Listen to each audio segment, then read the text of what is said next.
नमस्कार दोस्तों, स्वागत है हमारे YouTube चैनल पे। आज मैं जिस क्रिप्टो करेंसी के बारे में बात करने जा रहा हूँ वो है बिटगट।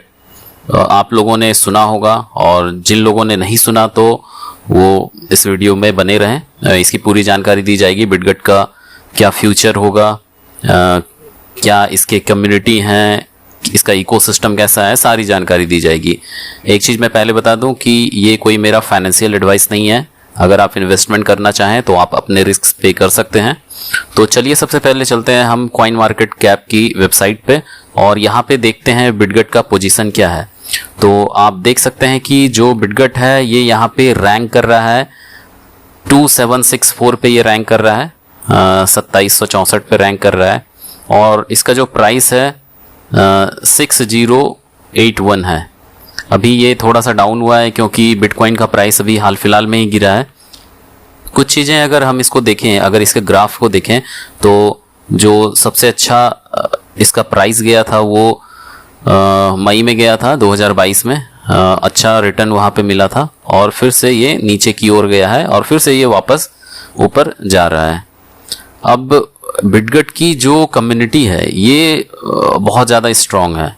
अब शुरू में जब ये बिटगट लॉन्च हुआ था तो सबको इसे मीम कॉइन की तरह देख रहे थे, लेकिन अब ये अपना खुद का ब्लॉकचेन बना चुकी है और अपने चेन पे काम भी कर रही है। बहुत सारे एक्सचेंज पे लिस्ट हो चुकी है। इसको और डीपली एनालिसिस करने के पहले हम लोग चलते हैं इसके ऑफिशियल वेबसाइट पे। तो जैसा कि मैं बिटगट के ऑफिशियल वेबसाइट पे आ चुका हूँ और वेबसाइट पे आने के बाद सबसे पहले हम इसके रोड मैप को देखते हैं।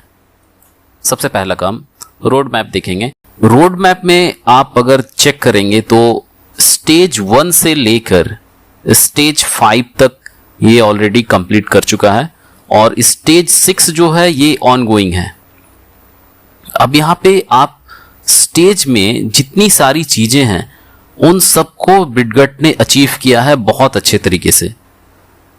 टायर 1 एक्सचेंज लिस्टिंग की बात की जाए या इकोसिस्टम की बात की जाए या जो सेंट्रलाइज एक्सचेंज मेननेट वेब जो लॉन्च किया गया है बिटगट के द्वारा वो भी लॉन्च हो चुका है। और छठा जो स्टेज है वो अभी ऑनगोइंग है, ये भी बहुत जल्दी कंप्लीट हो जाएगा। और 1 सितंबर का इंतजार कीजिएगा। 1 सितंबर को बिटगट बहुत बड़ा अनाउंसमेंट करने वाला है, वो 1 सितंबर को ही पता चलेगा। अभी कुछ कह नहीं सकते। स्टेज 7 में आप देखिए, स्टेज 7 में Web3 जियो डेटा मैपिंग ग्राफिक्स के ऊपर काम करेगा। यह भी आना बाकी है, 2023 फरवरी तक चलेगा। Decentralise market place beta launch होगा और पे ब्राइज मेननेट लॉन्च होगा। सेंट्रलाइज एक्सचेंज मेननेट लॉन्च होगा एंड्रॉयड का। 8th स्टेज जो कि जून 2023 तक चलेगा। इसमें भी चीज़ें आप देखेंगे, खुद ही पढ़ेंगे तो आपको ज़्यादा समझ में आएगा। और फिर ये अपकमिंग स्टेज 9 है जो कि लगभग आपको नवंबर 2023 तक चलेगा। 10वां स्टेज 2024 तक जाएगा जिसमें layer 1 blockchain integration on Web3 Oracle के ऊपर भी काम किया जाएगा। 11वां स्टेज और 12वां स्टेज इनका 2025 तक जाएगा। तो इनका जो विजन है वो क्लियर है और इस क्रिप्टो करेंसी में पोटेंशियल बहुत ज़्यादा दिख रहा है। अगर आपने अभी इन्वेस्टमेंट नहीं किया तो आने वाले समय में शायद आपको पछतावा हो कि ये बहुत कम प्राइस पे हमें मिल रहा था। अभी डेसिमल के 60 के बाद 8 है, तो सोच सकते हैं कि अभी बहुत चांसेस है। और साथ ही साथ अगर इसके ग्राफ को देखें पिछले 1 साल का, जब से ये लॉन्च हुआ है, तो हर समय ये ग्राफ से ऊपर ही गया है। जब एक बार बिटकॉइन का प्राइस नीचे गया था, पूरी मार्केट नीचे धाराशायी हो गई थी, उसके बाद फिर से ये अपने आप को रिकवर किया और ऊपर की ओर जा रहा है। और इसका सबसे बड़ा कारण है इसका इकोसिस्टम। अभी कुछ दिन में ही ये बहुत सारी चीज़ें लॉन्च करेगा। जैसा कि मैंने पहले भी बताया कि ट्विटर हैंडल पे खुद बिटगट ने अपने ऑफिशियल ट्विटर हैंडल पे ये अनाउंस किया है कि वो ऑपरेटिंग सिस्टम पे काम करेगी। तो ऑपरेटिंग सिस्टम अपने आप में बहुत बड़ी चीज़ होती है। वो समझ लीजिए माइक्रोसॉफ्ट को टक्कर देने का काम करेगी। तो इसकी वैल्यू आने वाले समय में बहुत ज़्यादा होगी। आपको वेट करना पड़ेगा, पेशेंस रखना पड़ेगा। अगर आप इन्वेस्टमेंट करना चाहें तो बिल्कुल कर सकते हैं। मेरी कोई फाइनेंशियल एडवाइस नहीं है कि आप इसमें इन्वेस्टमेंट करें ही, लेकिन जो हाल बिटकॉइन का था 10 साल पहले, अगर कोई आपको बोलता कि बिटकॉइन में इन्वेस्टमेंट कर लो तो आप शायद उस व्यक्ति को पागल बोलते।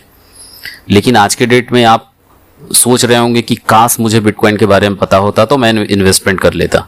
तो सेम चीज बिटगेट के साथ ही होगी।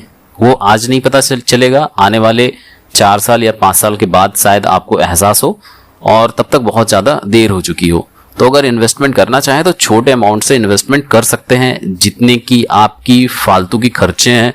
सोच लें कि 1 महीने के लिए वो फालतू की खर्चे हमने इन्वेस्टमेंट पे डाल दिया और उस चीज़ को आप भूल जाएं। आप अगर इन्वेस्टमेंट करना चाहें तो centralise exchange, Indian centralise exchange पे भी इन्वेस्टमेंट कर सकते हैं। बहुत सारे एक्सचेंज पे ये लिस्ट हो चुका है, और अभी टायर 1 एक्सचेंज लिस्टिंग जो है वो बाकी है। वो इस बार के रोड मैप में भी लिस्टिंग होगी, और 1 सितंबर का जरूर इंतजार करें। आगे और इन्फॉर्मेटिव वीडियो देखने के लिए हमारे चैनल को सब्सक्राइब करें, और बहुत बहुत धन्यवाद।